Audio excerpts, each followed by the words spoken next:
So now let's segue into topic number 2. And this topic is about the one and only Jonathan Jones. Oh, I don't know if Jonathan's his first name. Jon Jones. And as you are aware of, he was arrested last week for DUI, driving while intoxicated, and I think aggravated assault, maybe aggravated something for carrying a loaded weapon. I can't remember off the top of my head.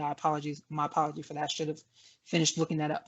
But either way, we are aware of him being arrested. He pled guilty today, and I think that put that the initial recommended sentence was probation for a year, which will potentially keep him out of jail. So there's a lot of conversation about that. First and foremost, let's talk about Jones in this situation itself. When you saw the headline and you read about this matter, Schwan, what did you respond? How did you respond in reference to seeing Jon Jones being in trouble with the law again? I want to say I was shocked, but I was like, it seems like when he has a lot of downtime is when things seem to go badly for him, and this was going to be a period where he was going to have a lot of downtime, and things seemed to go really badly for him. I was kind of sad. I mean, I don't know Jon Jones. I'm not friends with Jon Jones. I mean, I know people who know him, but the thing about it is, regardless of what I may think about him or his behavior, the fact of the matter is, he has a kid who's impacted by this. He has a mother. He has a father. Excuse me. His mother died. Rest in peace. I apologize for that. He has brothers. He has a dad. He has children. I think he still has a fiance. He has a lot of people who are emotionally invested in him and dependent on him. And for him to mess up again, not just hurts him financially, but hurts him emotionally. And in the case of the kids, might skew their view of how people are supposed to be or how people are supposed to act in the circumstances that they're in, as far as being in a relationship, being in a home, having children. I mean, this does a lot of harm on a lot of different levels. Not to mention the other fighters or trainers or coaches who are also dependent upon him. So I felt kind of bad, but I wasn't surprised, and I wasn't even disappointed. I don't think he's ever been forced to really deal with consequences with his actions. So I can't really blame him for not ever really learning, because people are constantly protecting him, enabling him, and finding ways to navigate punishment. So he's never had to really deal with the consequences of who and how he is. And when you don't have to deal with consequences, you never really change your behavior.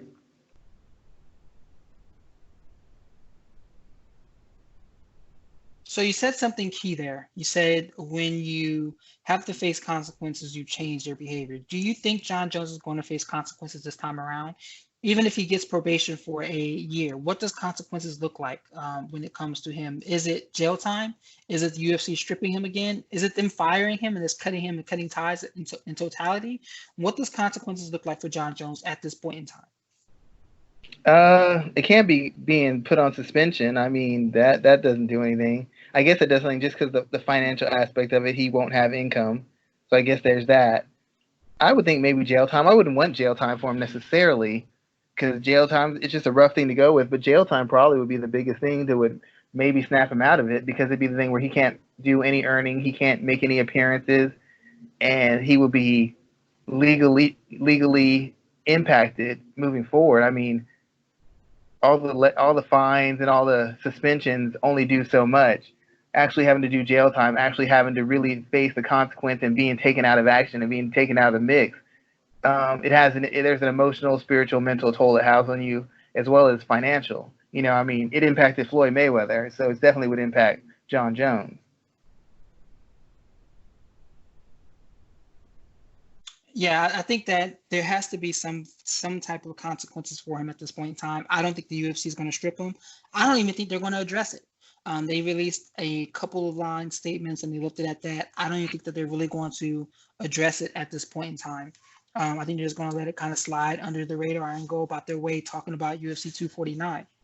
Let's talk about the response that the situation received, where a lot of people didn't hesitate to pile on to Jon Jones and talk about how he's basically a piece of shit, and that this doesn't surprise him, et cetera, et cetera.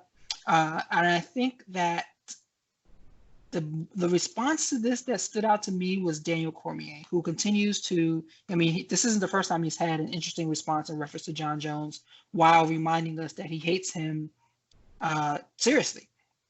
But the thing that stood out to me was that he said that it pains him to see Black athletes in this position that Jon Jones is in, where they're in trouble and they're giving people ammunition to basically chip away at them. What are your thoughts about that, especially in the mixed martial arts community, where there aren't a lot of high-profile African American or African or basically people of color? There aren't a lot of high-profile people within that space with the loudest voices, especially when you look at the target audience as well. Well, first of all, Daniel Cormier is petty as he can be, and he can be petty, and is yeah, petty. I mean, that's he can be real petty sometimes. If you listen to his interviews, he's funny, he's charming, he's capable, but he can be very petty. He can be very small-minded towards certain people when he doesn't like them. It's just who he is.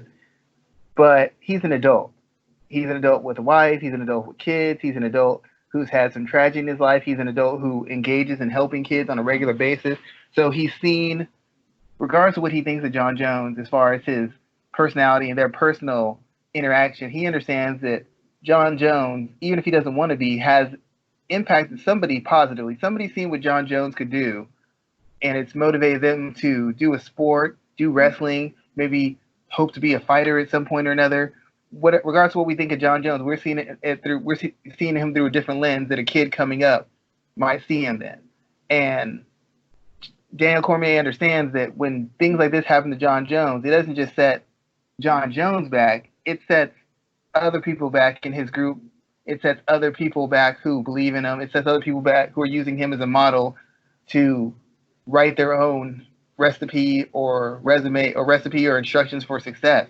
It's not just Jon Jones fucked up, Jon Jones' family's impacted. It's Jon Jones fucked up. And as you know, it is with our group, everybody kind of, when it's like when a white person messes up, not all white people pay a price for it. When a black person messes up, most black people will feel some kind of repercussion as a result. It's just how people treat it. And I think he's aware of that, and I think that's why he didn't pile on. I don't think he wanted to seem like he was on Jon Jones' side, but I don't think he felt it necessary to pile on or attack him, because he understands there's a lot of that's going to be going on, and it won't just be attributed to Jon Jones. There's a certain segment of MMA fans who are going to attribute it to who Jon Jones is and what culture he comes from. Did you see the dash cam footage not the dash cam footage, excuse me, the body camera footage from the arresting officer? Have you had an opportunity to look at that, and did that change your response to Jones in any way? I didn't watch it. I try not to watch these kind of things, not because I don't believe it, not because I'm trying to be uninformed. I'm just kind of like, I don't know. I just try not to. I kind of just take it as what I've been told. I'll talk to other people who've seen it. Sometimes it gets really hard for me to see stuff like that. Not because it's going to change my view of him, because almost nothing could change my view of him. I don't care if he had a nervous breakdown. I don't care if he cried, if he got violent. They're literally outside of him taking the officer's gun and shooting him dead. There's nothing Jon Jones is going to do in there that's gonna change my opinion of him, because just the stuff you've heard and the stuff I've heard from people who know him, it's just very disturbing sometimes. So maybe it's different. Maybe because I've heard some crazy stuff about him from people who've been involved with him. I just don't need to see any evidence of that. I don't need to see any proof of that. I just don't. I guess. I mean, I know some people say they saw it and think he needs help, but if that's the case, but we've known Jon Jones needs help. We know Jon Jones has issues, but everybody keeps enabling him because he can fight. Just like people enable people who can catch a ball or dunk a ball or throw a ball. So even if he has a mental issue, even if it's beyond his just bad character and lack of morals, the fact of the matter is everybody knows it, everybody's seen it, and nobody's done anything about it. So at some point, regardless of what the cause is, there has to be a price that has to be paid. You've already been forgiven. You've already been given passes. You've already been blessed with talent that's giving you opportunities that none of us are getting, and you're still finding ways to mess up. Last question we're going to talk about with this before moving on to another topic. What should the UFC do with him? Should they do any? Should they just ignore the situation? Should they figure out how to maybe give him some help? Get him some help? Like, what should the UFC do about Jon Jones at this point in time? I have no idea, man. It's getting to the point. I mean, given the UFC's habit, they're probably not going to do anything. Somebody in his circle, but then again, it's like, how do you make someone get help if they don't want it? That's the thing about it. I feel that somebody should have taken time to get him help. It's not the UFC's job to get him help, to be quite honest. I mean, he's an investment to it at a certain degree, but it's not their job. Their job is to get him fight and to make him the most money and use their platform to make him a star. It's not their job to get him help. It's his job. That's his fiance's job. That's his family's job. That's whose job it is. It's not the UFC's job to do anything except either suspend him, cut him, or get him fights and get him paid. You know, everybody keeps pointing to the UFC, but that's not their job. It's really not. Just like it's not the UFC's job to make you a star. It's not the UFC's job to make sure you're good. It's the UFC's job to get you the biggest, best fights on the biggest and best platforms. That's what their job is. Everything else is on to you and your team. And Jon Jones, he either suspend him, cut him, or just act like it didn't happen. That's really their only three options. Anything else, it's going above and beyond. It is not their job to do.